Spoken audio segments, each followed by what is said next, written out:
Hola, buenas tardes a todas y todos. La Sala Superior del Tribunal Electoral del Poder Judicial de la Federación, a través de la Dirección General de Relaciones Institucionales Nacionales, agradece su interés y asistencia para el desarrollo del taller de análisis de sentencias que nos ocupa el día de hoy y que nos da la bienvenida en la Biblioteca Pública del Estado de Jalisco, Juan José Arreola, de la Universidad de Guadalajara. Gracias por estar aquí todas y todos. Damos la bienvenida a la magistrada de la Sala Superior del Tribunal Electoral del Poder Judicial de la Federación, la magistrada Mónica Aralí Soto Fregoso. Bienvenida, magistrada.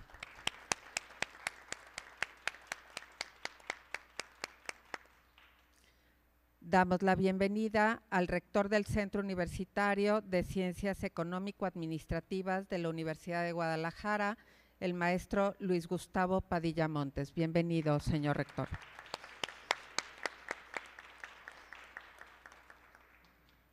Asimismo, y en representación del licenciado José Trinidad Padilla López, director de la Biblioteca Pública Juan José Arreola, nos acompaña el doctor Francisco Javier Sáenz García, coordinador de acervos contemporáneos de la Biblioteca Pública Juan José Arreola.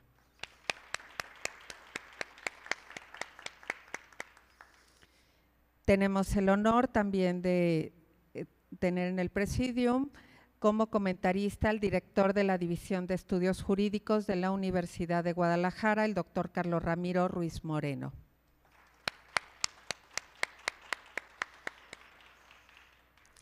Este taller de análisis de sentencias será presentado por el maestro Ernesto Santana Bracamontes, secretario instructor de la Sala Superior del Tribunal Electoral del Poder Judicial. Y para iniciar y dar la bienvenida, doy la palabra, en este caso, al doctor Francisco Javier Sáenz García, ¿no?, quien es coordinador de acervos contemporáneos de la Biblioteca Pública Juan José Arreola. Adelante, tiene usted el uso de la voz.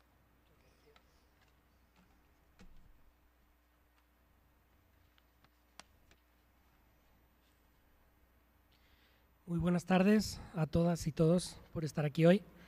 Sean todos ustedes bienvenidos a esta, su Biblioteca Pública del Estado de Jalisco, Juan José Arreola, de la Universidad de Guadalajara, para participar de este taller de análisis de sentencias que hoy realiza el Tribunal Electoral del Poder Judicial de la Federación. Son de celebrarse la coincidencia de objetivos y el fortalecimiento de la sinergia entre la Universidad Pública Mexicana y el Poder Judicial de la Federación, máxime cuando la suma de esfuerzos que multiplican resultados se producen en el ámbito de los derechos políticos de la ciudadanía, que son parte esencial de los derechos humanos. Estamos convencidos de que para ampliar las libertades y madurar en democracia, el único camino es el de la educación. De que la difusión de la cultura democrática es una actividad impostergable y su progresiva adopción pone de manifiesto la voluntad ciudadana de alejarse del autoritarismo, tomar distancia de los errores del pasado y construir desde el presente un futuro plural, participativo y corresponsable.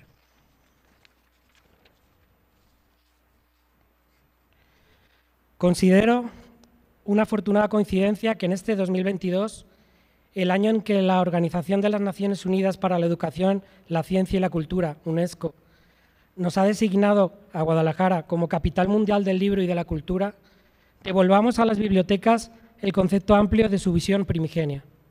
Recordemos que la Biblioteca de Alejandría no solo custodiaba textos, sino que también protegía y propiciaba la convivencia y la discusión entre quienes los redactaban. Era el museo donde habitaban las musas, las diosas de la memoria y las artes. En este cálido atardecer primaveral de mayo, la Biblioteca Pública de Jalisco retoma esa tradición alejandrina y abre sus puertas y espacios al análisis y la discusión entre especialistas y estudiosos de la democracia y la justicia electoral. Sabemos que las sentencias son el producto final y la razón de ser de los tribunales. Dos de ellas en materia electoral, históricas por sus alcances, no son explicadas y puestas a escrutinio el día de hoy. Son sobre paridad en la Cámara de Diputadas y Diputados y sobre la nulidad de una elección por violencia en razón de género. Tenemos la fortuna de que quien nos las viene a presentar y quien la explican son la magistrada Mónica Soto Fregoso, integrante del Pleno de la Sala Superior del Tribunal Electoral del Poder Judicial de la Federación e integrantes de su ponencia. Literalmente, tenemos a la autora entre nosotros. Una excepcional juzgadora mexicana en materia electoral de convicción y práctica federalista comprobable.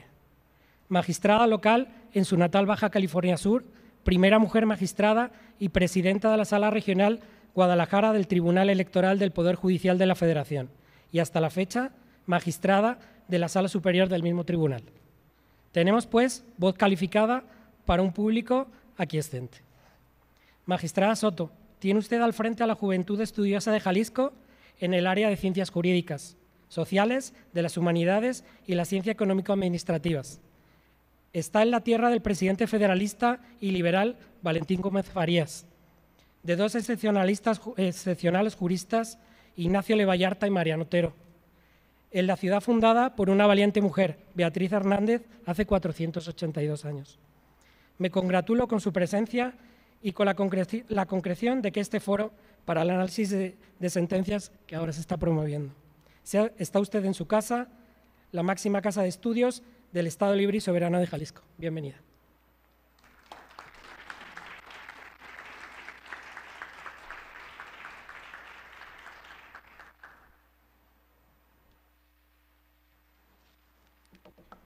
Gracias por sus palabras, doctor Francisco Javier Sáenz García. Me permito dar el uso de la voz al rector del CUSEA para que haga, por favor, nos entregue su mensaje. Si es tan amable, el maestro Padilla Montes.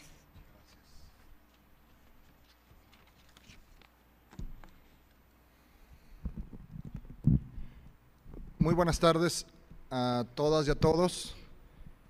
Primeramente, quiero darle la más cordial de las bienvenidas a la magistrada de la Sala Superior del Tribunal Electoral del Poder Judicial de la Federación, a la maestra Mónica Aralí Soto Fregoso.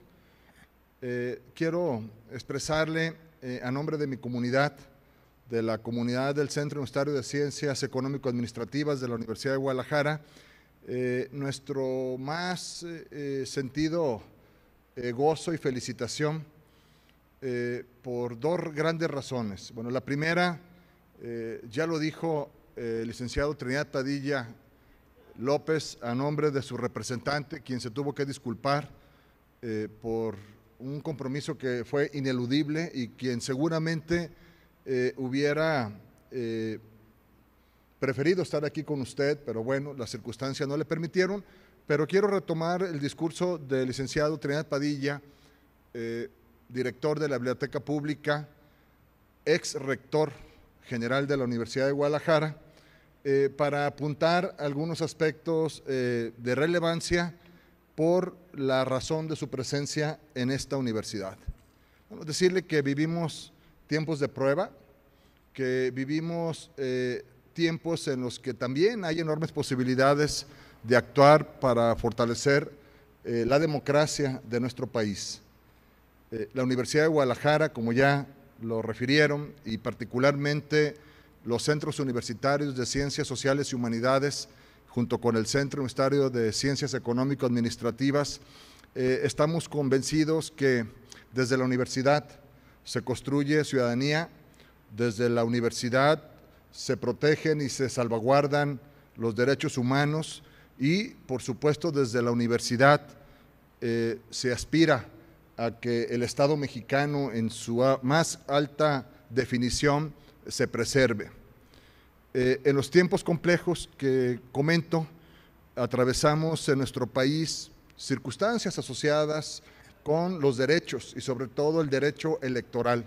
Esa condición que nos da a los mexicanos de tener la garantía de que la democracia es un bien del Estado al servicio de la sociedad, y por eso nosotros confiamos plenamente en la institución de la cual usted dignamente representa, que es el Tribunal Electoral del Poder Judicial de la Federación. Estamos seguros que las resoluciones, las sentencias que este alto tribunal del Poder Judicial le dan la garantía a la sociedad.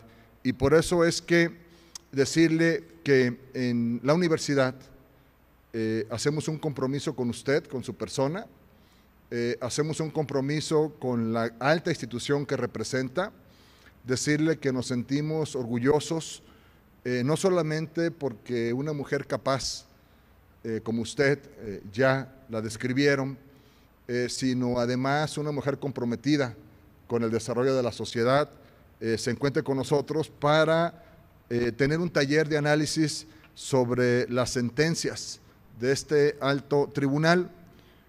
Yo estoy convencido que este espacio abre las puertas para iniciar una relación que perdure más allá de las personas, para dejar aquí presente que, como ya lo vio usted, la historia de la Universidad de Guadalajara, una benemérita universidad, ¿no?, bicentenaria universidad, en donde la historia la podemos interpretar, la historia la podemos comprender y la historia nos ayuda a poder definir el futuro que necesitamos como sociedad.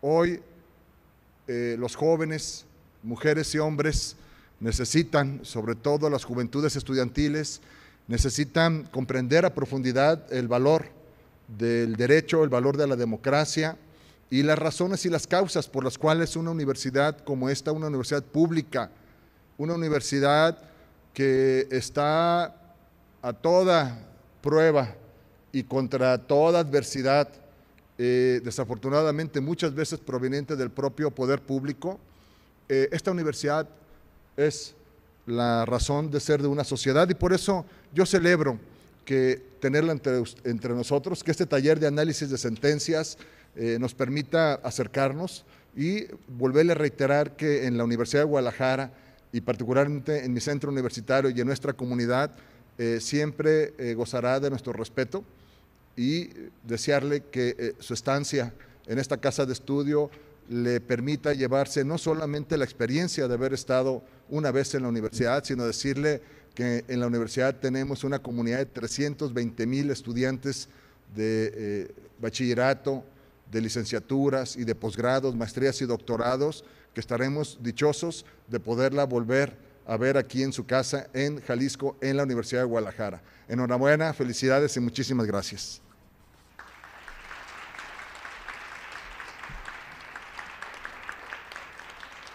Gracias por su mensaje, maestro Luis Gustavo Padilla Montes, rector del Centro Universitario de Ciencias Económico-Administrativas de la Universidad de Guadalajara.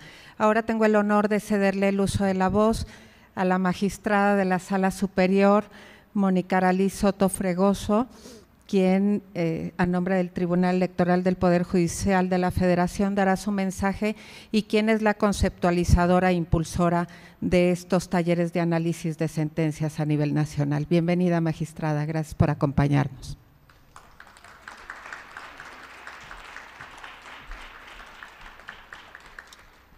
Muchísimas gracias. Muy buenas tardes. De verdad que es un día muy especial por muchas razones y por supuesto, pues una de ellas principalmente es estar en este magno espacio, en este espacio en el que se respira historia, en el que se respira sabiduría, en el que se respira letras. Muchas gracias por la oportunidad de estar el día de hoy aquí con ustedes. Y bueno, saludo por supuesto en nombre de en su representación al licenciado José Trinidad Padilla López, quien tuvimos el gusto de saludar hace un momento y a quien también le agradecemos la oportunidad y le felicitamos por el reconocimiento del cual va a recibir en un momento más en el Congreso del Estado. Gracias y felicidades. Igualmente, pues saludo a el doctor Carlos Ramiro Ruiz Moreno,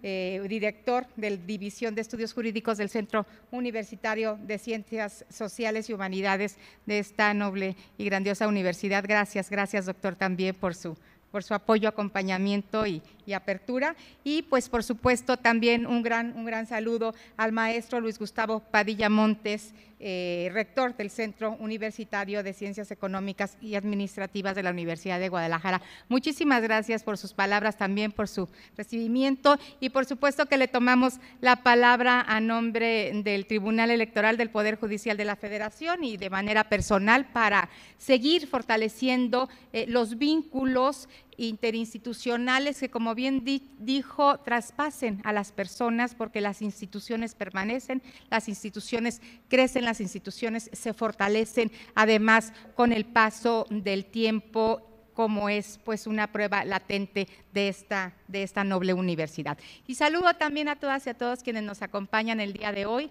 Veo, por supuesto, grandes amigas y amigos que están también el día de hoy, y a las estudiantes y a los estudiantes que aquí nos acompañan. Muchas gracias por su tiempo, por dedicarnos este espacio. Y quiero decirles, bueno, antes de platicar, no les voy a hablar yo de las sentencias, para eso tenemos al maestro Ernesto Santana, quien la va de alguna manera desmenuzar muy bien estas sentencias que hemos nombrado como históricas, ¿no? Para el tribunal es importante el papel que desarrollamos, que más que resolver medios de impugnación, disolvemos los conflictos político-electorales a través, por supuesto, del derecho y de la justicia electoral. Y estas son sentencias que marcan un antes y un después en la democracia mexicana, pero ya tendrá oportunidad de decírnoslos con amplitud el maestro Ernesto Santana, a quien aquí reconozco su presencia.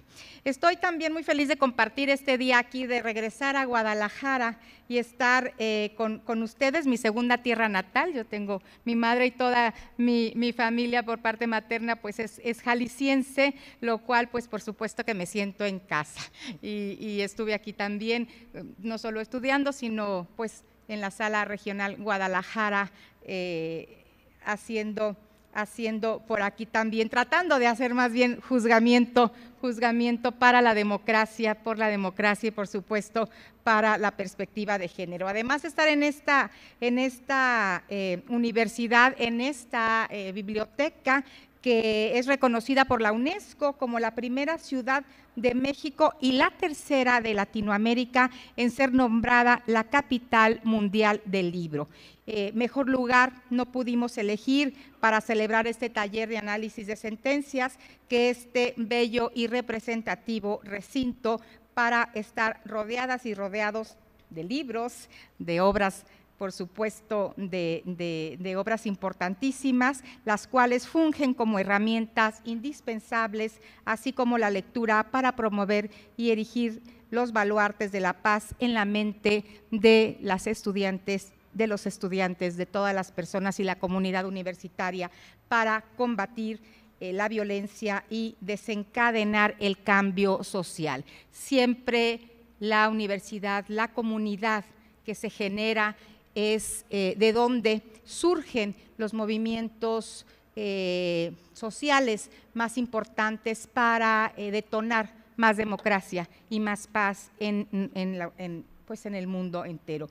Y con lo anterior, pues Guadalajara, como ciudad creativa de las artes digitales, también busca recuperar los espacios públicos mediante actividades de lecturas, por ejemplo, en parques y otros espacios que me han comentado también, que son pues de los proyectos muy significativos que hacen comunidad. Y necesitamos, creo, hoy los muros son transparentes, porque la escuela, la universidad, el conocimiento está y debe estar en cualquier lado, no solamente está, digamos, concentrado en un espacio físico. Y eso es algo que la Universidad de Guadalajara nos ha puesto siempre a la vanguardia, no solo en Guadalajara, no solo en México, sino también con el reconocimiento internacional. Y este tipo de proyectos de hacer comunidad a través del arte y a través de las y los estudiantes, pues genera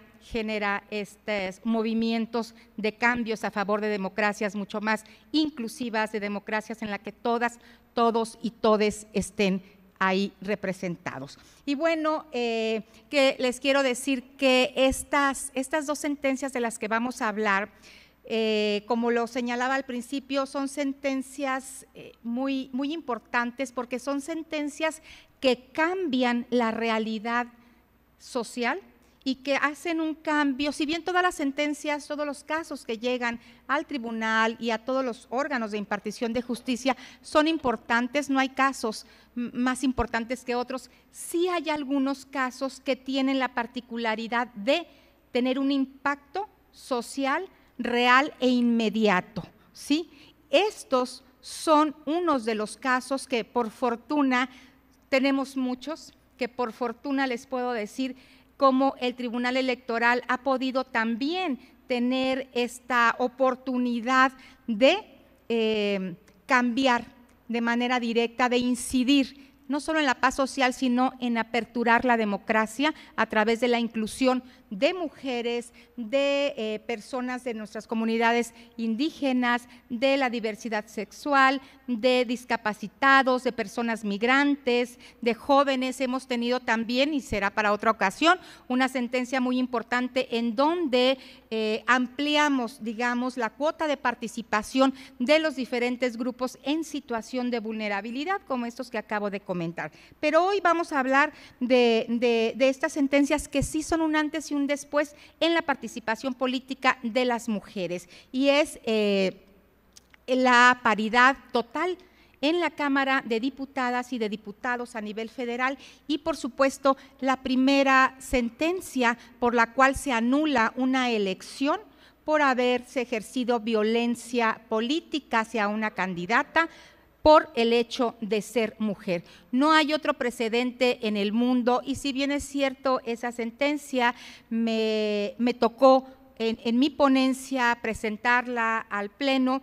Quiero hacer un reconocimiento a todos los integrantes y a la integrante del Pleno, a mi compañera y mis compañeros, porque, pues por supuesto que es un trabajo colegiado, y necesitamos de una visión y sensibilización de todo el colegiado. De lo contrario, como en muchas ocasiones, dicho sea de paso, queda en votos particulares, como por cierto uno que tiene que ver aquí con esta entidad federativa, que del cual también después pudiéramos platicar, y que tiene que ver con la perspectiva del género en el juzgar, que es una metodología, digamos, novedosa, sobre todo también en la materia electoral, que si bien es cierto, hemos atraído lo que estipula el protocolo de la Suprema Corte de Justicia de la Nación para juzgar con perspectiva de género, lo hemos asumido y, bueno, adaptado, digamos, a lo electoral, y estamos construyendo una metodología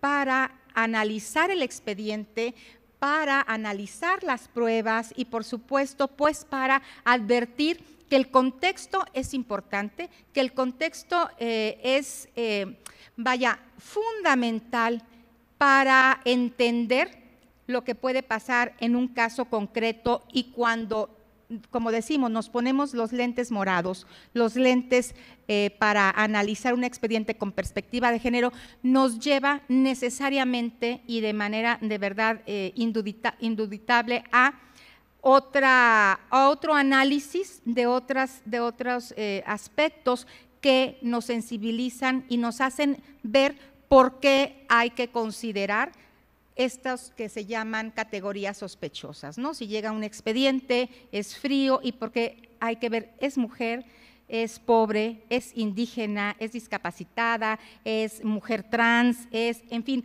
todas estas que el mismo protocolo de la Suprema Corte de Justicia de la Nación de juzgar con perspectiva de género ha llamado categorías sospechosas, son los que nos hacen a tomar el expediente y abrirlo con otra mirada.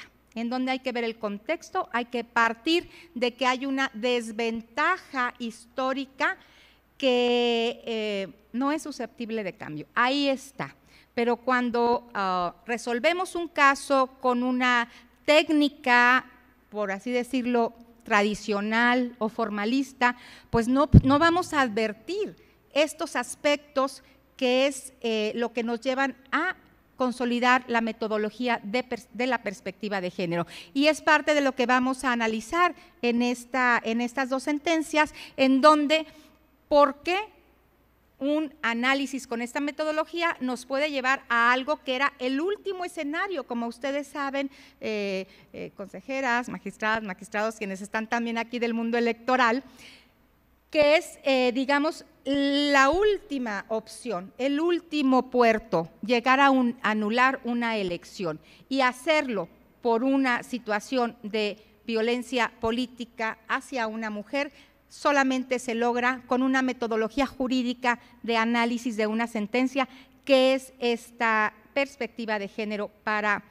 juzgar. Y bueno, pues en ese sentido les dejo con nuestro siguiente, bueno, en un momento con nuestro siguiente vocero, quien hablará aquí, y posteriormente pues pasar a este análisis de las sentencias, en donde pues se advierte y nos van a poder decir qué significa o cuáles son, digamos, los pasos que hemos construido a lo largo de todo este tiempo y que están muy sujetos todavía, por supuesto, al debate. No es una metodología aceptada por todos y por todas, ni siquiera también por los juristas o por muchas veces ni por las propias mujeres. Eso también hay que decirlo. Es un cambio de paradigma en el juzgar, en el que es importante advertir lo que es de la realidad, cuáles son las acciones positivas, cuál es la importancia de la paridad y la eliminación de la violencia. Y bueno, finalmente esta visión y esta metodología lo que nos justifica es el poder llegar a hacer más cerrada la brecha de las desigualdades en la participación política de las mujeres en nuestro país. Y bueno, pues muchísimas gracias de nuevo, es un honor y por supuesto, como les decía hace un momento, agradezco que nos abran estos espacios y tenemos en el Tribunal Electoral esta visión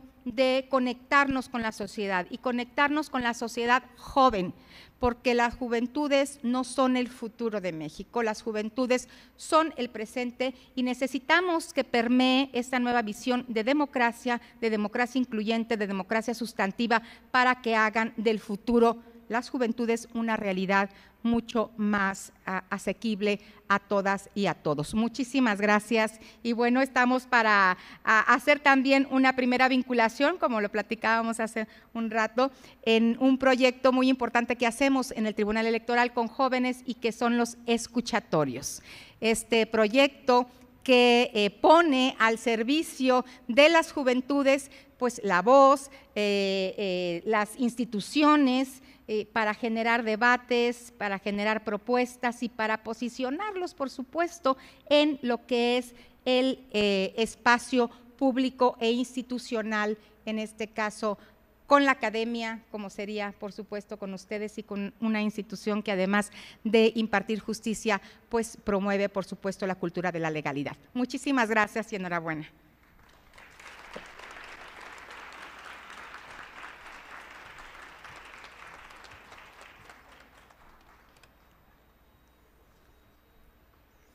Muchas gracias por sus valiosas palabras de la magistrada de la Sala Superior del Tribunal Electoral del Poder Judicial de la Federación, Mónica Aralí Soto Fregoso.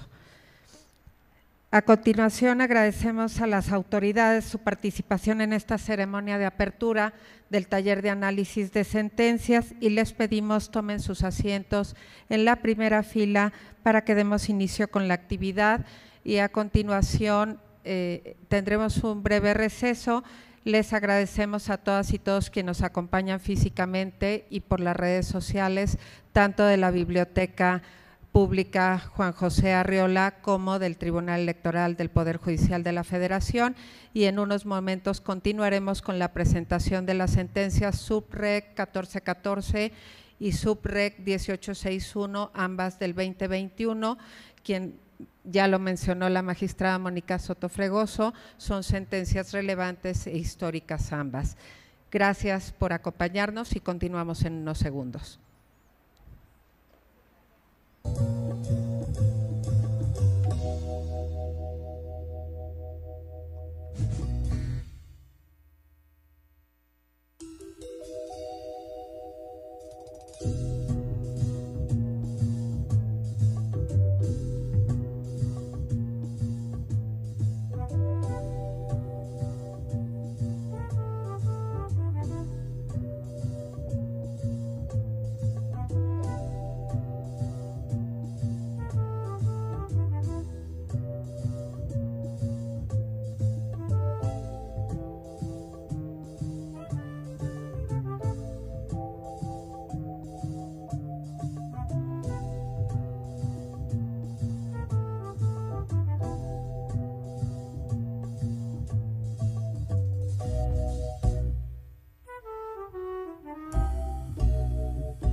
Buenas tardes a todos.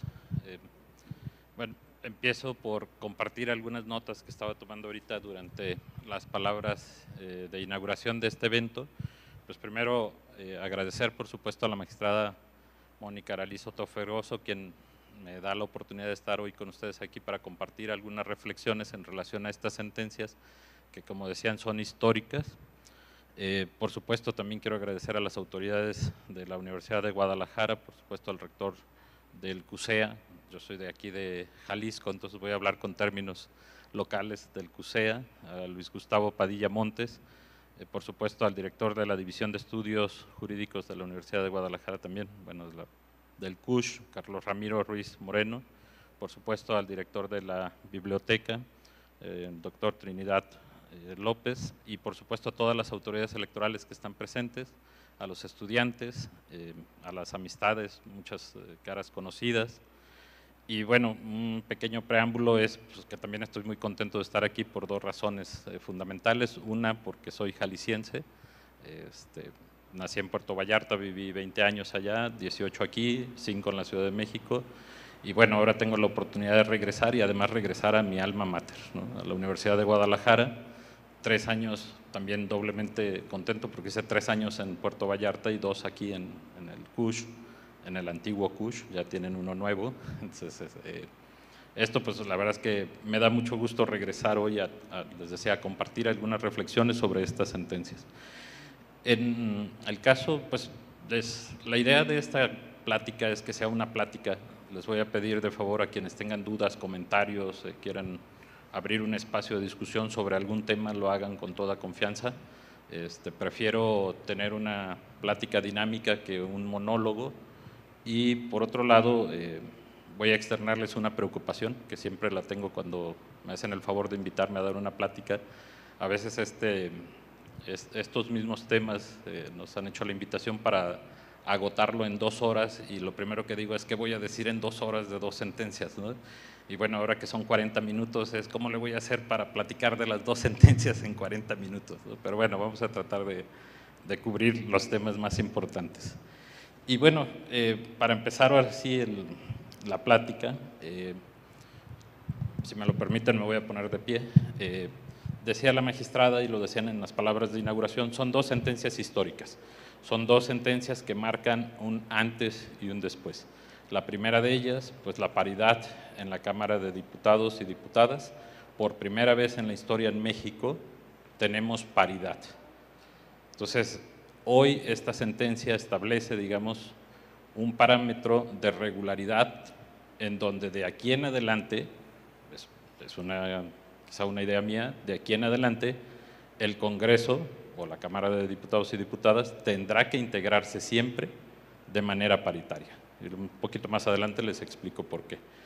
Y la segunda sentencia es muy importante porque decíamos, es histórica a partir de que por primera vez, no solo en México, sino en América Latina, incluso en el mundo, se anula una elección por violencia política contra una candidata por razón de género, o sea, por el hecho de ser mujer, ¿no? Eso creo que es algo muy relevante porque no está en la ley, no es una causa de nulidad que esté en la ley, sino que es producto de la interpretación de los principios constitucionales y del derecho de las candidatas a ejercer sus derechos político-electorales libres de violencia política por razón de género, ¿no? Entonces, esto marca les decía, un antes y después, porque de aquí en adelante, elecciones donde ocurra violencia política por razón de género contra las mujeres podrá ser sancionada con la máxima sanción que puede haber, que es la nulidad de la elección. Y bueno, me voy a apoyar en las láminas. Lo decía la magistrada, estas sentencias tienen características similares desde la perspectiva de cómo quien recibe el expediente tiene que juzgar el caso. O sea, bajo qué metodología tenemos que hacerlo. Y esta metodología es cuando se implica un tema de género, la metodología tiene que ser perspectiva de género. ¿Y qué implica esto? Pues poner en contexto, ahorita vamos a ver los pasos, pero poner en contexto las cosas, identificar los posibles desequilibrios que hay de poder entre hombres y mujeres, que es una cuestión natural, digamos, socialmente no lo quiero decir natural como que debe de pasar, sino que es reconocido, que no lo podemos dudar, que es una verdad, ¿no? Este sistema patriarcal, el tema del androcentrismo, etcétera, ¿no? Todos estos términos que de alguna manera hacen o que gran parte de las estructuras de las instituciones se construyeron desde esta visión patriarcal, desde esta visión androcéntrica, ¿no? Hombres dominando las relaciones de poder, pues evidentemente estableciendo reglas, ¿no? A veces nos cuesta trabajo como hombres reconocer eso, pero es una realidad, es cierto. O sea, no podemos negar hoy que los hombres hemos tenido un dominio como género sobre las mujeres, que afortunadamente esto está cambiando. Entonces, dentro de las, digamos, metodología para juzgar con perspectiva de género, lo decía la magistrada, tomamos nosotros como pasos los que establece el protocolo para juzgar con perspectiva de género, que es de la Suprema Corte de Justicia de la Nación. Ese protocolo, evidentemente, aplica en todas las materias, ¿no? Entonces, no es, digamos, de observancia, bueno, es un tema discutible, pero es un tema de observancia obligatoria sin ser obligatorio por no estar en la ley, ¿no? Ahorita lo vamos a comentar, porque a pesar de que estas sentencias son hito y son algo histórico, no fueron votadas por unanimidad, ¿no? O sea, sigue habiendo, como decimos, otras perspectivas, otras formas distintas de juzgar que no necesariamente son desde la perspectiva de género. Entonces, los pasos para juzgar con perspectiva de género, decíamos, el primero de ellos es identificar si hay situaciones de poder en desequilibrio entre hombres y mujeres. Evidentemente los hay, ¿no? En casos, por ejemplo, de mujeres indígenas, hay lo que denominamos también la interseccionalidad, que es no solo sean discriminadas por una condición, sino por varias condiciones, por estar en varias de las categorías que establece el artículo primero constitucional, que sería, por ejemplo, el caso de ser mujer, ¿no? Una discriminación por género, por no tener recursos económicos, ¿no? Por el hecho de ser indígenas. Entonces, siempre hay que poner en contexto quiénes son las partes dentro del expediente. Un segundo paso es valorar hechos y pruebas. Aquí lo que se tiene que hacer, o lo que hacemos como juzgadores en este caso, es analizar el expediente, qué pruebas hay, si son suficientes, y si no son suficientes, recabarlas, y se recaban de oficio. Y esto no quiere decir que vaya a poner en desequilibrio, digamos, la carga probatoria dentro de un expediente, porque partimos de un supuesto de que ya hay un desequilibrio entre las partes, ¿no? Que una de las partes dentro del expediente está en una situación de vulnerabilidad. En el caso de las mujeres, no como grupo minoritario, pero sí como históricamente discriminadas. Entonces, en esos casos, la autoridad lo que tiene que hacer es valorar pruebas, bajo esta perspectiva. Incluso, por ejemplo, el tribunal tiene un criterio muy importante, relevante, que es el de la reversión de la carga probatoria. ¿Qué quiere decir esto? Que cuando una mujer va ante el tribunal haciendo afirmaciones, por ejemplo, un caso muy común de violencia política por razón de género que tenemos en el tribunal es que las presidencias municipales no convoquen a las regidoras a las sesiones públicas, que no les den la información necesaria para desahogar las sesiones, etcétera, ¿no? Entonces, cuando alguien afirma que no la convocan a las sesiones, quien está denunciado o demandado como autoridad responsable tiene la obligación, ahí es la reversión de la carga de la prueba, normalmente quien afirma está obligado a probar, y en ese caso se da la reversión de la carga de la prueba, porque entonces el denunciado o demandado tendrá que acreditar que sí la convoca, ¿no? Eso, digamos, como un criterio.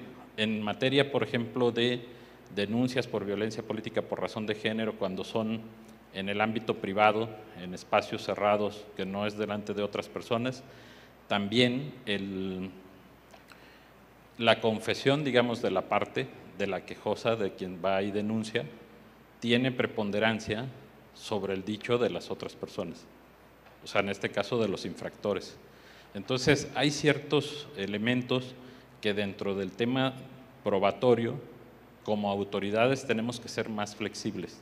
Hemos discutido muchísimo, por ejemplo, también un caso de aquí de Jalisco, la nulidad de elección en Tlaquepaque, en la que Un criterio minoritario de la magistrada fue que en el caso de que una mujer, como fue ese, fuera electa y se pidiera la nulidad, la carga probatoria de quien solicita la nulidad tenía que ser reforzada. O sea, tenía que haber prueba plena, sin duda, de que la violación fue determinante. ¿Por qué? Porque lo que se pretende es tutelar los derechos de las mujeres, que les decía históricamente, es difícil que participen, y cuando participan son sujetas de violencia, y cuando aún así ganan, llega la nulidad de la elección.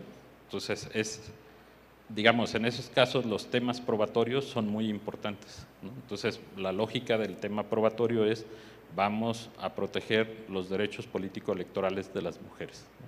Flexibilizarlo cuando ellas son las que demandan y reforzarlo cuando quien demanda va a afectar el ejercicio de un derecho político-electoral de una mujer. Entonces, más o menos bajo esas lógicas seguimos el tema probatorio, o bueno, por lo menos en la ponencia de la magistrada, porque como decía, hay muchos casos en que nos quedamos como minoría en la votación. Cuestionar la neutralidad de las normas. Les decía, prácticamente el derecho se construyó, se diseñó, se legisló a partir de una visión androcéntrica, ¿no? El hombre es quien hace las leyes y piensa las necesidades del hombre, etcétera. Habrá quien todavía pueda cuestionarlo, pero a mí me parece que es una realidad. Y entonces, ¿qué pasa? Pues normalmente las normas son neutrales. A veces nos da miedo establecer una norma específicamente para un grupo en situación de vulnerabilidad. Por ejemplo, la redacción de las cuotas de género, ¿no? Que decían, no puede haber más del 60% de candidaturas de un mismo sexo. ¿Y qué pasaba si había el 70% de mujeres? ¿Se viola la regla? La regla dice no más de 60 de un mismo sexo, ¿no? No más de 60% de candidaturas de un mismo sexo. Y si había el 70% de mujeres, ¿qué hacíamos? ¿O qué tendríamos que hacer? ¿Decir que se viola la ley? No. ¿Para qué fue hecha esa norma?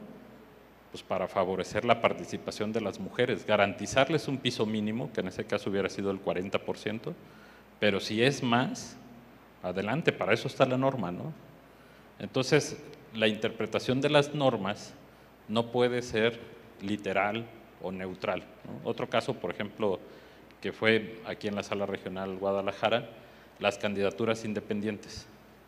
Candidaturas independientes, por ejemplo, dice a nivel federal que la fórmula debe ser del mismo sexo, ¿no? Una forma de garantizar, un caso que fue muy lamentable, lo de las Juanitas, ¿no? Que llegaban mujeres, renunciaban al cargo y subían los suplentes y así burlaban las cuotas de género. En este caso, se establecen las fórmulas de un mismo sexo para proteger que no se diera ese caso. Sin embargo, también esa interpretación por sí misma era restrictiva, porque ¿qué pasaba cuando la fórmula estaba encabezada por un hombre y una mujer suplente? Si se va al propietario, sube una mujer, y eso, lejos de disminuir la participación de las mujeres, aumentaba el porcentaje de representación, ¿no?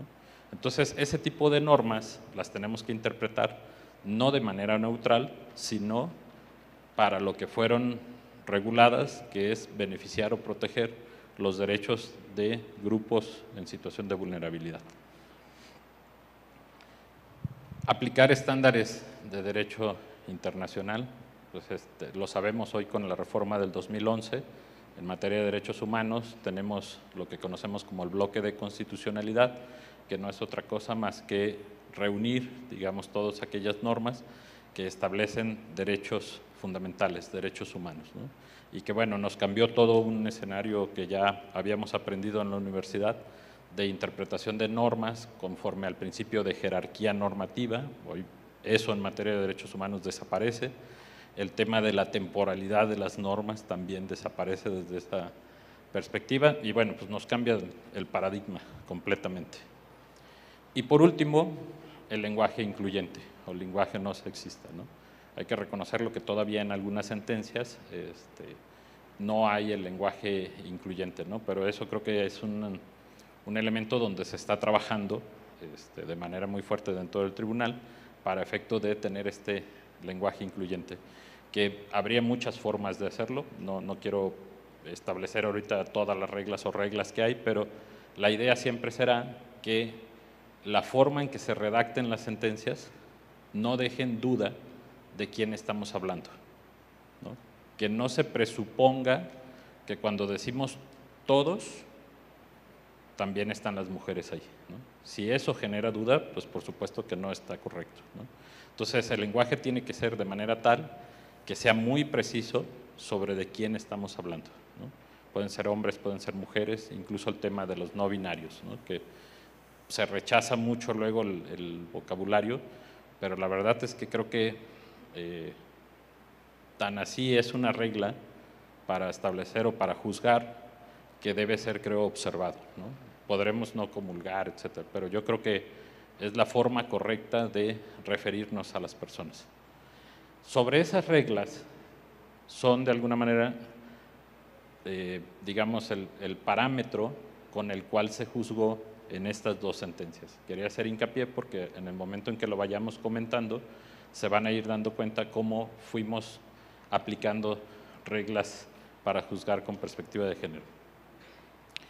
La primera sentencia, paridad en la Cámara de Diputados y de Diputadas, les decía, por primera vez en la historia se alcanzó la paridad. En la integración pasada creo que faltaron 2 diputadas para alcanzar 250. En este caso, inicialmente no se había alcanzado la paridad y gracias a la sentencia se dio esa paridad tan anhelada, ¿no? Bueno, por lo menos numérica. Ahora falta trabajar en la parte de la representación efectiva de las mujeres en los órganos de representación.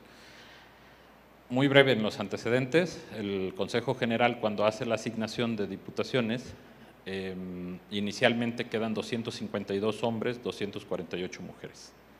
No se alcanza la paridad, se discute dentro del Consejo General, no se aprueba hacer ajustes a la paridad, a la asignación de diputaciones, y se queda así integrado el Congreso, bueno, la Cámara de Diputados y Diputadas en ese momento.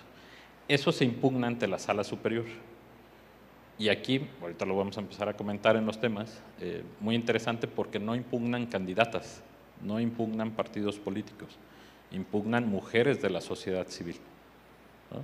Que eso es muy, muy relevante. Pero bueno, hasta ahí vamos en la parte de llegan los expedientes a la Sala Superior, los turnan a la ponencia de la magistrada Soto y lo primero que hacemos es analizar procedencia, ¿no? Como en cualquier otro medio de impugnación, ver si el medio de impugnación cumple con los requisitos formales para admitirlo y poder presentar una sentencia de fondo. Y aquí empezamos con elementos, al menos al interior de la ponencia, de los cuales estábamos muy convencidos, pero que creíamos que en pleno, bueno, de manera muy particular, que en el pleno no iban a ser aprobados, ¿no? Eso es lo que yo pensaba. Y lo pensaba así por precedentes que ya teníamos. Por ejemplo, el primer tema es el interés jurídico o el interés de quienes promovieron para impugnar. Quienes, bueno, la mayoría de los que veo aquí entienden los temas de qué es el interés jurídico directo, ¿no? El interés simple, ¿no? Y el interés legítimo. Entonces, el interés jurídico en el Tribunal Electoral o en cualquier causa, decimos, es cuando tú alegas la violación a un derecho y el tribunal te puede restituir la violación a ese derecho. Ahí tienes un interés jurídico directo. Es mío, se lo llevaron, regrésamelo, ¿no? Que no hay duda. Pero en este caso, mujeres de la sociedad civil que no fueron candidatas, ¿cuál era el beneficio para ellas? No había un interés jurídico directo, ¿no? Aun cuando se modificara, que se modificó la asignación, obviamente jamás iba a recaer la diputación en una mujer de la sociedad civil que no había sido candidata. No hay un interés jurídico directo. Y ya teníamos precedentes, como pleno, en los que decían que las mujeres de sociedad civil que sí tienen un interés legítimo de representación del grupo en situación de vulnerabilidad de mujeres, Aquí mujeres sí pueden deducir derechos de mujeres, ¿no? Ese es el interés legítimo en este caso.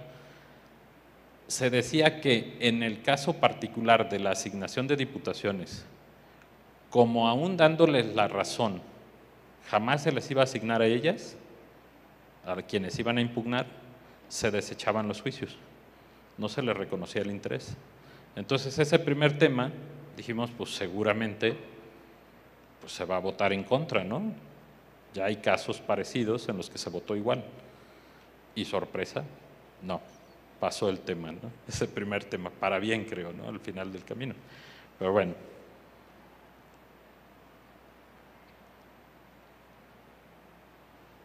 Otro requisito que tuvimos que sortear, y esto se construyó incluso en el Pleno durante la discusión del proyecto que se presentó, fue la oportunidad. El recurso de reconsideración, que es el medio específico para promover en contra de la asignación, tiene reglas especiales y son reglas muy rígidas. Por ejemplo, la ley específicamente dice: contra la asignación de diputaciones que hace el Consejo General del INE, procede reconsideración en única instancia ante la Sala Superior. Hasta ahí vamos bien. Se debe de promover dentro de las 48 horas posteriores a la certificación que haga el secretario ejecutivo del Consejo General de que concluyó la sesión donde se hizo la asignación. El día que se hizo la asignación, creo que fue agosto, no recuerdo, 23 de agosto, concluyó a las 5:58 horas. A partir de esa certificación, tenían 48 horas para presentar la demanda. ¿Quién en 48 horas hace una demanda y va y la presenta? A eso vamos a agregarle el contexto. Mujeres de la sociedad civil estaban en la sesión del Consejo General, tendrían que haber estado en la Ciudad de México, ¿no? ¿La pudieron haber seguido en línea? Sí. ¿Conocían el documento que aprobó el Consejo General? Se publicó de manera inmediata. Como persona común que no estás involucrada en el proceso como candidata, fueras candidata, pues estuvieras ahí al pie, ¿no? Quizá, pero sociedad civil,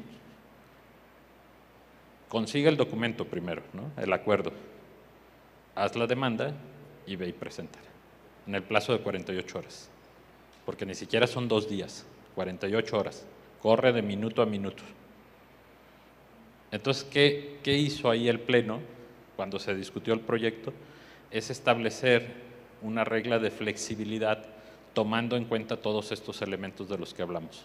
No eran candidatas, eran mujeres de la sociedad civil, no se da a conocer inmediatamente el documento, no hay acceso, ¿no? El plazo es muy corto y se respetó el plazo de las 48 horas, pero contado a partir del primer minuto del día siguiente, porque las demandas se presentaron, el plazo venció a las 48 horas, a las 5 de la tarde, y las demandas se presentaron a las 11 de la noche.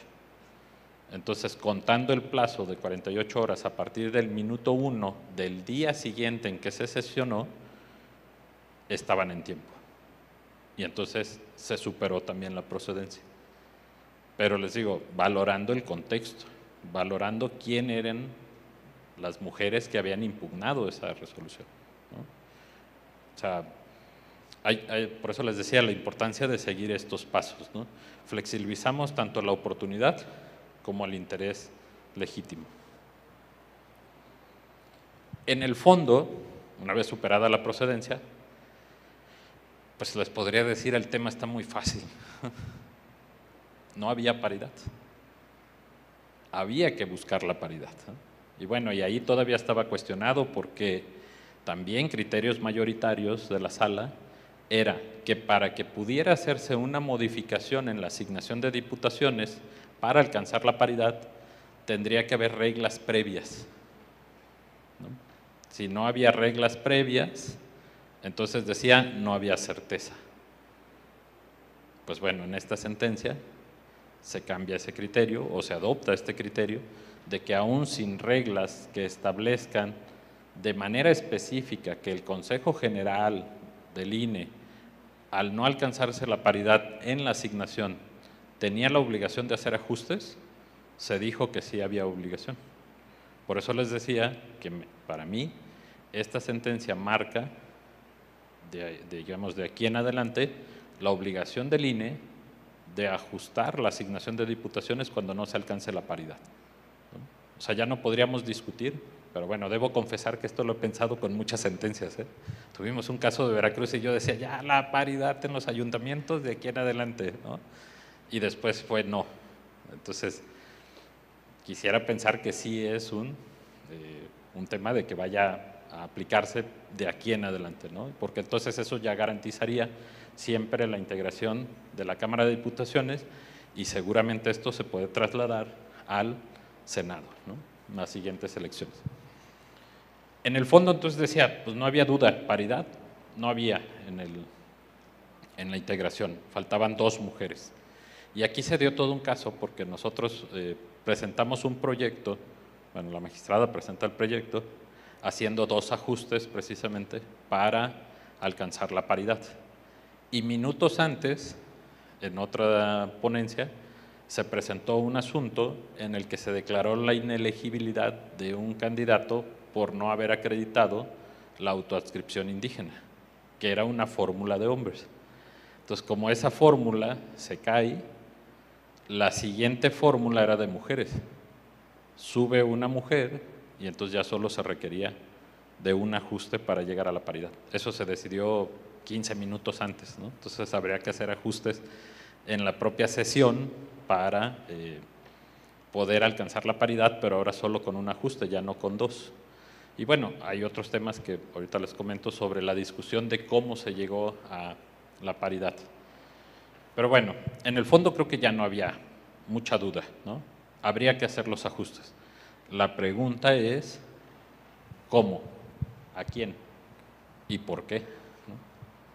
No podía ser algo discrecional, tendría que haber una regla, ¿no? Y ahí es un tema complicado porque tenemos muchas reglas. Ante la ausencia de normas que establezcan una metodología que digan a qué partido y a qué candidatura se va a hacer el ajuste, hemos aplicado muchos métodos. Hemos aplicado métodos, por ejemplo, para ajustar al partido político que obtuvo el porcentaje de votación más bajo. Es una especie de castigo, digamos, ¿no?, si lo vemos desde esa perspectiva, ¿no? Tú obtuviste menos votos, tú eres el que va a ceder espacios de hombres para subir mujeres, ¿no?, y alcanzar la paridad. Pero también tenemos casos en los que se ha ajustado al partido político de mayor votación.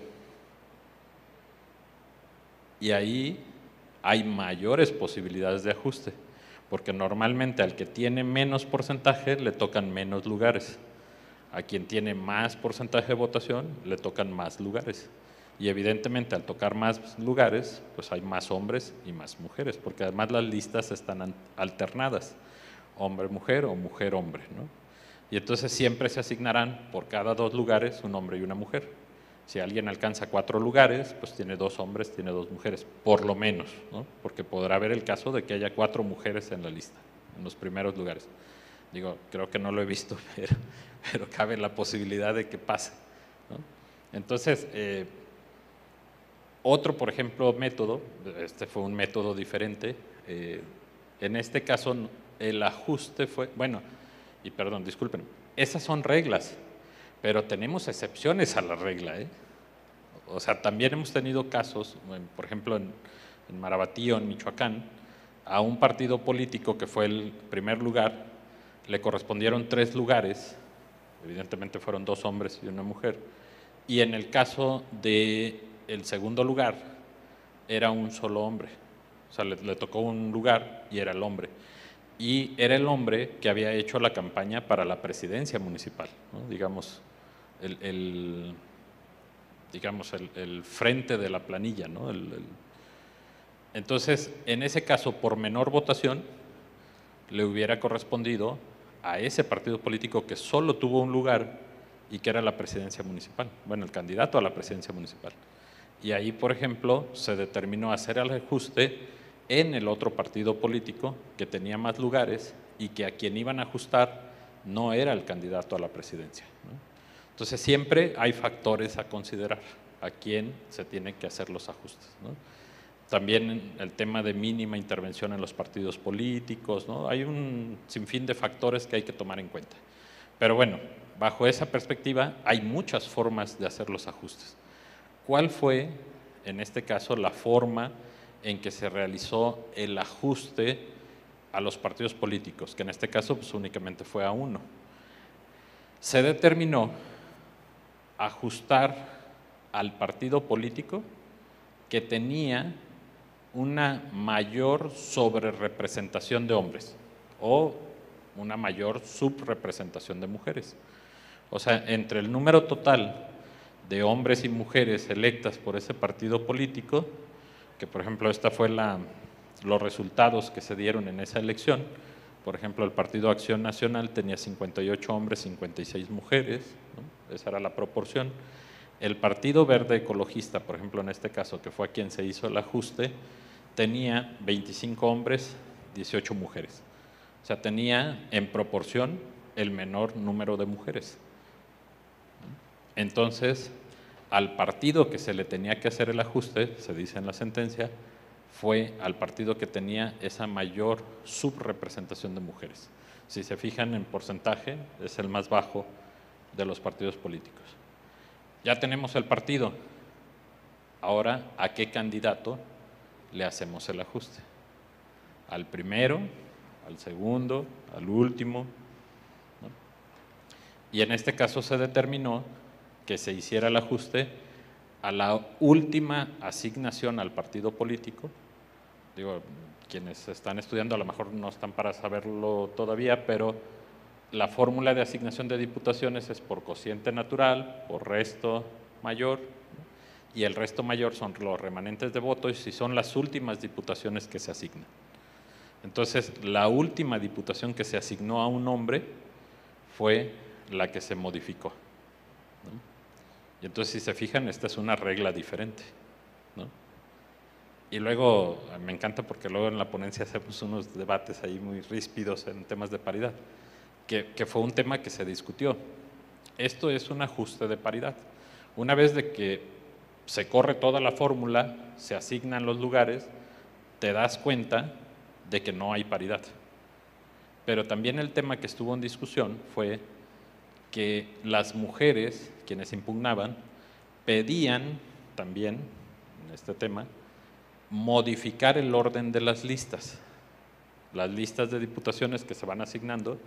En 3 partidos políticos se habían encabezado por por hombres. Entonces, a esos partidos políticos que se les había asignado un número non de diputaciones, le correspondía un hombre más que una mujer, ¿no? por esta asignación non. Entonces, lo que ellas pedían era que en esos 3 partidos se iniciara diferente, se modificara el orden de la lista para empezar con mujer. Si eso hubiera pasado, la asignación no hubiera quedado paritaria, hubiera rebasado con mujeres, ¿no?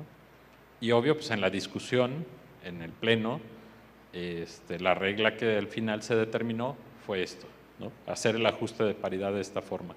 Porque también se consideró que las listas, como ya estaban previamente registradas, pues tampoco podían modificarse en la asignación, ¿no? O no desde esa perspectiva.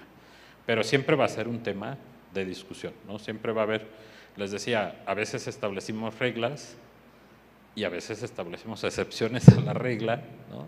Y en diferentes casos reglas distintas, porque además todo tiene su variable.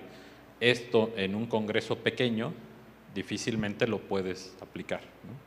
O sea, siempre va a haber o se va a jugar con estos porcentajes, con incluso la mayoría relativa, la representación proporcional, el número que se asignan, ¿no? Hay un sinfín de reglas, porque luego hay otros sistemas que alternan las candidaturas de listas con los porcentajes mayores, que son candidaturas de mayoría relativa que no ganaron, ¿no? O sea, siempre va a haber mucha discusión, creo, acerca de estas reglas, porque además son reglas que no están escritas. Si hubiera reglas previas que digan de qué manera se hacen los ajustes, no habría duda, ¿no? Pero el problema es que no las hay. No están en la ley y en muchos casos las autoridades administrativas electorales no emiten los lineamientos, ¿no? Y entonces es un tema muy complicado cuando llega, porque entonces la sentencia es la que establece la regla, no de manera previa, ¿no? Sino… Bueno, son los nombres de los candidatos sobre los que se hizo el cambio. Y además siempre surgen temas. Cuando dijimos, esta fórmula se debe de bajar y se debe subir a esta otra fórmula, nos dimos cuenta que esa fórmula de mujer que teníamos que subir era una candidatura simultánea que ganó en mayoría relativa y optó por irse a mayoría y subió la suplente. Pero ojo, esto se resuelve en 2 días, 3 días, ¿no? O sea, es una locura. Llegan las demandas, haces proyectos, se sube, se discute y además ahí se hacen los efectos de manera distinta. Como ya sé qué dice.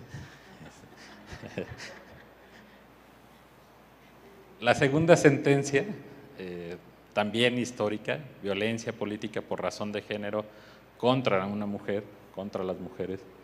En este caso fue una candidatura y es una sentencia también aprobada por mayoría. Bueno, en la sentencia anterior, les decía, no está exenta, luego de… Hubo quienes votaron por la extemporaneidad, no fue una sentencia de unanimidad. Hubo quien sí consideró que la demanda estaba presentada fuera de plazo, ¿no? Y a ver, no había duda, bajo la lógica formal de decir terminó a tal hora, tienes 48 horas, la presentaste acá, sí estaba extemporánea. Bajo esa lógica, claro, pero no… Quizá no se tomó en cuenta todos estos factores del contexto, ¿no? Y bueno, en esta otra sentencia pasa algo similar, ¿no? Una elección en el municipio de Iliatenco, Guerrero, un municipio en la sierra, poca accesibilidad, pequeño, poca participación política de las mujeres, aunque aquí debo reconocer que la mujer que fue víctima ya había sido presidenta municipal, ¿no? Y parecía además, cuando veas los antecedentes, que la candidatura que ganó esta elección, que era un hombre del Partido del Trabajo, y la mujer, que era del Movimiento Ciudadano, quedó en segundo lugar, te dabas cuenta que eran 3 elecciones atrás las mismas candidaturas, y ganando siempre por un margen muy pequeño, que ahorita lo vamos a ver. En este caso, entonces, se dan los resultados electorales, gana el candidato del PT, segundo lugar queda MC, que es la mujer que sufrió la violencia. Eso se impugna ante el tribunal local. El tribunal local reconoce que hay violencia, pero no anula la elección.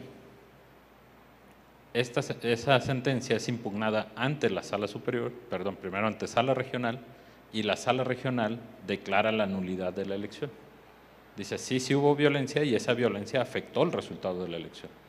Y esa sentencia es impugnada ante la sala superior y la sala superior confirma la nulidad de la elección. ¿Y la confirma bajo qué parámetros? Estos son, les decía, los antecedentes. La nulidad de elección por violencia política por razón de género no está en la ley. No estaba por lo menos en la ley de Guerrero, no está en la… Creo que Oaxaca, si mal no recuerdo, es uno de los estados que la regula. A nivel federal tampoco está regulada. Y entonces cuando te piden la nulidad por violencia política por razón de género, ¿cómo dices que se actualiza? ¿Qué tienes que revisar y tener por acreditado para que puedas anular una elección, ¿no? Normalmente tenemos un parámetro, decimos tiene que haber primero esto, segundo esto, tercero esto, y si se dan todos los elementos, anulo la elección. ¿Qué elementos tenía que valorar el tribunal para declarar la nulidad si en la ley no están? No hay elementos. Y entonces les decía, el tribunal a través de sentencia establece reglas.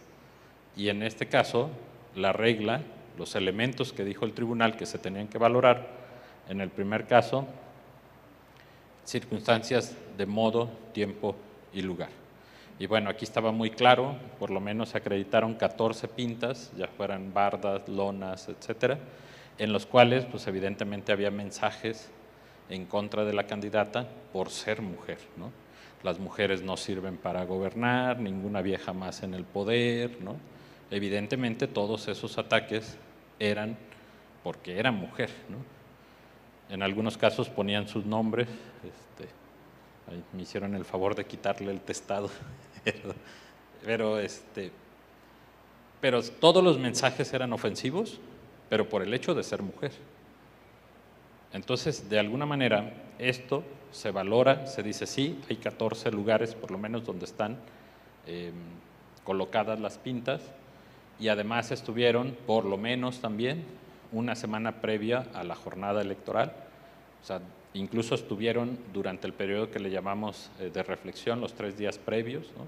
Ahí estuvieron el día de la jornada electoral también, ¿no? Todo eso se valora, se hace un listado de circunstancias de tiempo, modo y lugar. Segundo elemento, la diferencia entre primero y segundo lugar. Fue mínima, fue menos del 1% de votos. Estamos hablando 53 votos, ¿no? Entre primero y segundo lugar. 987 el primer lugar contra 867 el segundo, menos del 1%. ¿no? Esto es una diferencia muy pequeña. Nosotros en términos electorales para la determinancia decimos que cuando es menor al 5% la diferencia entre primero y segundo lugar, las violaciones que hay en la elección se presumen determinantes, ¿no? En este caso fue menos del 1%. Otro elemento es que la conducta, o sea, la conducta violenta, sea atribuible. Hay que saber quién la hizo. Y aquí lo que se dijo es, no es importante en este caso saber quién lo hizo, porque la conducta no puede quedar impune, ¿no? A lo mejor no la hizo el candidato que quedó en primer lugar, pero evidentemente esa conducta afectó el derecho de la candidata. Entonces, lo verdaderamente relevante para el caso no es quién lo hizo, sino qué efecto tiene en la candidatura que está compitiendo, en este caso una mujer. Que la violación tenga una incidencia concreta en el proceso electoral. Pues evidentemente, esa violación influyó de manera tal en el resultado que determinó quién había ganado, ¿no? Y claro que tiene incidencia en el ejercicio de los derechos político-electorales de la candidata, porque quizá, de no haberse dado esa violencia, el resultado hubiera sido otro, ¿no? Y objetivamente podemos pensar que así fue, ¿no? El último elemento, todos estos les decía, establecidos en la sentencia, no en la ley, es la afectación a los derechos político-electorales de la candidata. Evidentemente, les decía al inicio, las candidatas tienen derechos político-electorales de ejercerlos, pero además de ejercerlos libres de violencia política por el hecho de ser mujeres, ¿no? Todos tenemos derechos político-electorales, todos los podemos ejercer, pero incluso en el caso de las mujeres, los deben ejercer sin que haya violencia política por razón de género, ¿no? Por el hecho de ser mujer. Eso, evidentemente, eso quita incentivos a la participación de las mujeres, ¿no? Una frase que siempre decimos es que se aguanten. ¿Quieren estar? Que se aguanten. Pues no, porque no deseamos campañas rudas, no deseamos campañas que estén fuera de la legalidad. Al contrario, deseamos campañas donde se respeten los derechos político-electorales, tanto de hombres como de mujeres, pero en el caso de mujeres, que es una realidad que hay violencia política en contra de las mujeres en todos los ámbitos en tema electoral, no les dan financiamiento para las campañas, no les dan spots en radio y televisión, no las invitan a los eventos públicos de otras candidaturas, ¿no? Y además de eso, bueno, eso lo padecen al interior de su partido, y además de eso, el que está enfrente las está golpeando. No puede ser así, ¿no? Tendrían que cambiar la situación. Entonces, esta sentencia, el mensaje que manda es, no se tolera la violencia política en contra de las mujeres. Cuando se cometa, se van a anular las elecciones. Evidentemente, cuando así lo sean, ¿no? Porque tuvimos otro caso previo, Coyoacán, donde se acreditó violencia política por razón de género, pero la diferencia entre primero y segundo lugar era superior al 10%, era el 11%, ¿no? Allá todavía quedó la duda de si las conductas habían sido lo suficiente para anular la elección, que no se anuló. En este caso no había duda, ¿no? Entonces, por eso también creo que esta sentencia es histórica desde el punto de vista que hoy no necesitamos que la nulidad de elección esté prevista en la ley. Si se da la conducta, los tribunales tienen la atribución, bajo estas reglas, de anular las elecciones. Incluso después de Iliatenco, tuvimos otro caso que fue Atlautla, también de la ponencia de la magistrada Soto, en el que se confirmó la nulidad de elección de otro municipio, les decía Atlautla en el Estado de México, donde incluso los mensajes eran mucho más grotescos que esto. Había un mayor porcentaje de votación de diferencia entre primero y segundo lugar, pero era 3% si mal no recuerdo, también menor al 5%, y que no necesariamente necesitamos que sea mayor o menor al 5%, sino que se valore la conducta en su dimensión dentro de la elección, ¿no?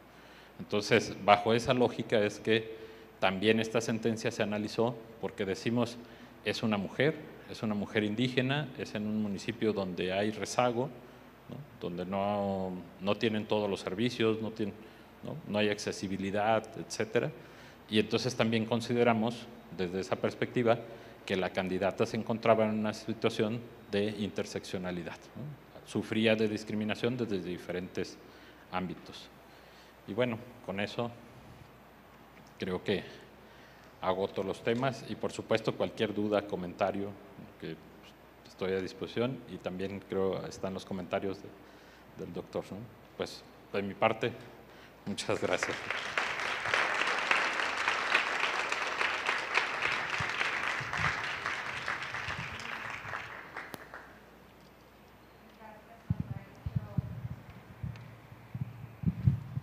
Gracias al maestro Ernesto Santana Bracamontes por su análisis. Le pediremos al doctor Carlos Ramiro Ruiz Moreno, director de la División de Estudios Jurídicos del Centro Universitario de Ciencias Sociales y Humanidades de la Universidad de Guadalajara, que nos dirija sus comentarios, por favor. Adelante. Bien, pues si me permiten, en primer término,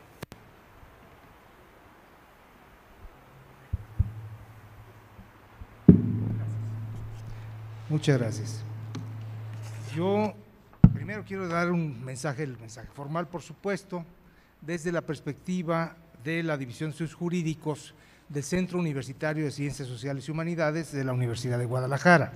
Primero, pues agradecemos públicamente a la anfitrionía de la Biblioteca Pública del Estado de Jalisco, Juan José Arreola, y particularmente las facilidades otorgadas por su director, el maestro José Trinidad Padilla López, reconocido gestor cultural de Jalisco.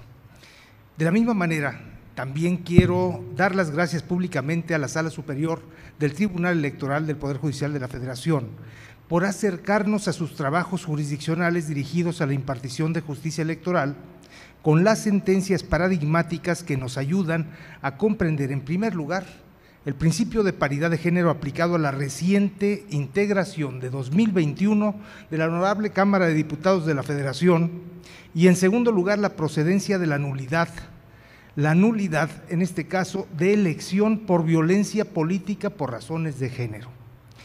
Con gala de argumentación oral escuchamos primero la magistral disertación de la magistrada Mónica Aralí Soto Fregoso. Ella es magistrada de la Sala Superior del Tribunal Electoral del Poder Judicial de la Federación, a quien rogamos lleve a cada uno de los magistrados integrantes nuestra expresión de admiración y respeto a todos a sus decisiones. Segundo, pedimos también que con esta sentencia se siga materializando lo que para nosotros es la sustancia académica fundamental en la disertación de las clases de nivel pregrado y posgrado que en materia política electoral desarrollamos a partir de los paradigmas organizados en el artículo 41 constitucional. Y aquí quiero caer a las principales consideraciones. Primero, la enseñanza de la participación ciudadana es una condición fundamental del derecho constitucional de nuestros días Y el derecho constitucional de nuestros días, desde las reformas de 2011 y hasta la fecha, en materia de derechos humanos y amparos, no significó el cambio de percepción de los derechos fundamentales, a partir de un cambio también de metodología en la construcción de las ideas. Pasamos del positivismo clásico decimonónico a la reconstrucción de una perspectiva neoconstitucionalista vinculada al justnaturalismo, que nos permite contemplar en la participación ciudadana el ejercicio del derecho al buen gobierno. Y aquí, como profesor de constitucional, quiero considerar con ustedes lo que esto significa. Históricamente, en la construcción del derecho positivo mexicano del siglo XIX, el neorromanismo era condición por la cual la norma concebía su obligatoriedad a partir de la publicación que ésta tenía en letra impresa, en el Diario Oficial de la Federación, si era norma federal, en el periódico oficial El Estado de Jalisco, si era norma estatal, en la Gaceta Municipal, si era norma de esta naturaleza. Lo cierto es que el principio de que la ignorancia jurídica a nadie exime del cumplimiento de la norma comienza a contarse a partir del inicio de la vigencia de la norma impresa. Pero la norma impresa no necesariamente surte efectos al día siguiente al de su publicación, como todos quisiéramos.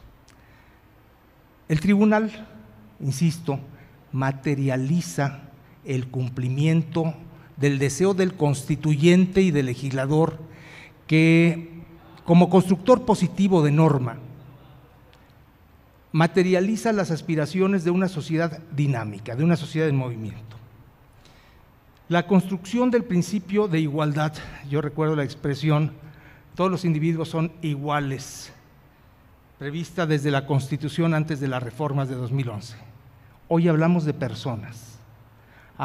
personas que tienen en términos del género la obligación de construir un marco de igualdad jurídica donde la participación ciudadana es fundamental para lograr esa materialización. Se reforma el artículo 71 a nivel de Constitución Política de los Estados Unidos Mexicanos, se reforma el artículo 28 de la Constitución Política del Estado Libre y Soberano de Jalisco, aparecen las instituciones de participación ciudadana fundamentales para nosotros, pero lo cierto es que no hemos remasterizado el concepto de participación ciudadana en términos de la igualdad jurídica que desea el constituyente y que desea el legislador positivo mexicano llevar a cabo a la realidad social. Comprendo en estas dos sentencias, la primera sobre paridad de género en la integración de órganos colegiados de gobierno, sean resolutivos o meramente consultivos, que la apuesta del Estado es lograr un 50% de participación femenina y un 50% de participación masculina. Quiero decir que la Sala Superior lo logró fehacientemente y por ello manifestamos nuestro respeto y nuestra admiración. Pero es necesario impactar, sí, el orden federal, el orden estatal y los órdenes municipales, incluso los organismos públicos descentralizados del Poder Ejecutivo. Y hablo de los órganos colegiados de gobierno y de los órganos consultivos de instituciones tan importantes como son las universidades mexicanas públicas. O las privadas, bueno, son asociaciones civiles y bueno, también hacen parapeto de una organización comercial que tiene otro sentido muy diferente al que corresponde a la educación pública como compromiso del Estado. Pero cuando hay compromiso del Estado, sí, la paridad de género es determinante. Y en un momento dado, aunque no es un proceso electoral, sí el proceso de renovación periódica de esas colegiaciones es estratégico para garantizar que haya un plano de igualdad, por lo menos que se informe subjetiva, consciente o inconscientemente, que las mujeres ejercen el derecho a la igualdad en la toma de decisiones, sea el órgano de que se trate. Y número 2, nulidad de procesos electorales por ejercer actos de conciencia actos de violencia por razones de género. El hecho de ver participar mujeres y no soportar la cultura patriarcal, machista, conservadora, retardataria, retrógrada de las comunidades que históricamente han construido ese tejido social no necesariamente de vanguardia. En días pasados he escuchado muchos discursos vinculados a la naturaleza de la tierra jalisciense y a que es una tierra de vanguardia en la construcción de instituciones jurídicas modernas. Voy de acuerdo, la expresión moderno viene del siglo XVIII. Segundo, en la expresión de modernidad nos estamos refiriendo a una modernidad con una sociedad patriarcal, conservadora y retardataria que aplaude precisamente usos y costumbres devenidos de alguna manera a construir principios liberales donde la ausencia de mujeres son el motor de desarrollo de nuestras comunidades. Si la respuesta es sí, ya nos equivocamos. Debe ser la respuesta necesariamente no. Y en ese no volvemos a hacer actos de revisionismo.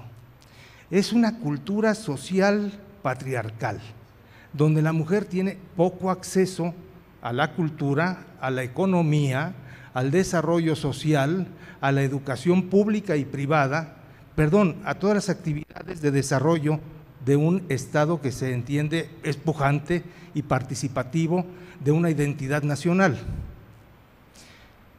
Trabajar en consenso con toda la sociedad significa que tendríamos que estar erradicando de la educación preescolar, básica, media superior y superior en pregrado y posgrado, estas conductas retardatarias vinculadas a la construcción de un Estado patriarcal. Si no lo hacemos, se darán necesariamente algunas situaciones donde se registre violencia de género. Si el proceso es electoral, estaremos marcando entonces nulidad de procesos electorales. Todos vivimos periódicamente en instituciones públicas procesos electorales de renovación de órganos colegiados. Estos órganos colegiados, no puedo garantizar que sea una realidad, tienen participación proporcional de las mujeres en la integración de los órganos colegiados de gobierno.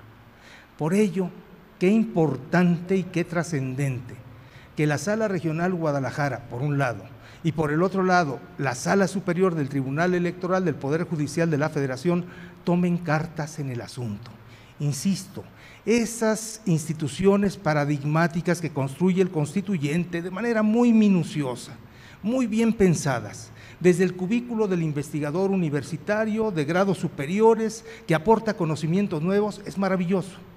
Pero es maravilloso cuando ustedes lo materializan en actos de autoridad que nos resuelven precisamente cuál es el plano de la culturalidad que en materia político-electoral debe tener la sociedad mexicana, debe tener. Invoco, ya para terminar, espero no extenderme mucho, a Miguel Reale. Miguel Reale es un jurista brasileño de la primera mitad del siglo XX, quien materializó una teoría doctrinaria importantísima para los que estudiamos derecho constitucional, es la teoría tridimensional del derecho, de un derecho positivo. Y dice que el derecho positivo se estudia a partir de una interpretación, primero, de axiología jurídica, de principios y valores tutelados desde la filosofía del derecho constitucional. Segundo, de ontología jurídica, la teoría del deber ser, construida a partir de la elaboración del imperativo categórico expreso que, según Emmanuel Kant, construye cada uno de los principios de orden constitucional que aparecen a lo largo del texto de las Cartas Magnas. Y por último, el plano ontológico, el estudio de los individuos y los entes que en general participan en el ámbito del derecho público. Aquí estamos hablando del derecho constitucional y de manera específica del derecho político electoral. Por lo tanto, es el Estado y sus gobernados. El Estado representado a través de su Instituto Nacional Electoral y su Tribunal Electoral. Y por supuesto sus gobernados, que son votantes, ciudadanos que en ejercicio de sus derechos ciudadanos van a ejercer derechos humanos, hoy reconocidos como tales, fundamentales para renovar periódicamente el poder político que le gobierna. Esa es la voluntad del poder constituyente y es precisamente el balón que está en juego dentro del campo del gobernado.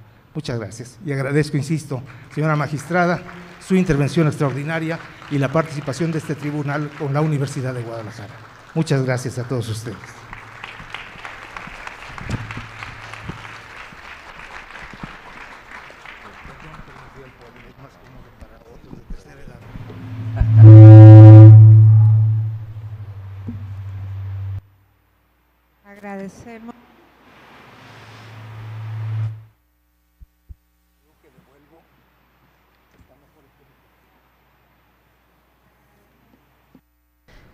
Hola.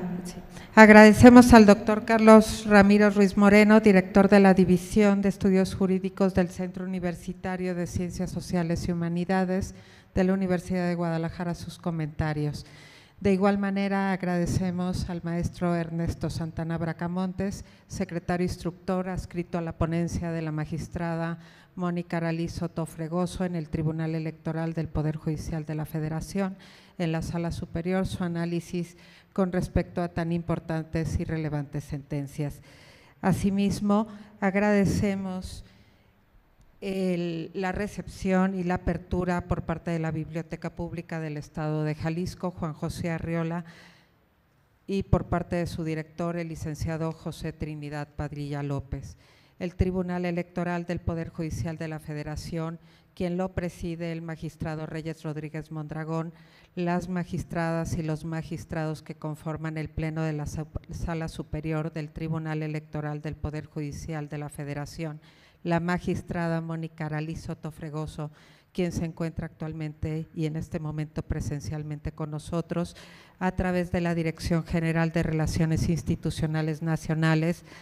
Les agradece su presencia, tanto en físico como por medio de las redes sociales, a este taller de análisis de sentencias y les deseamos una excelente tarde. Gracias a todas y todos por acompañarnos.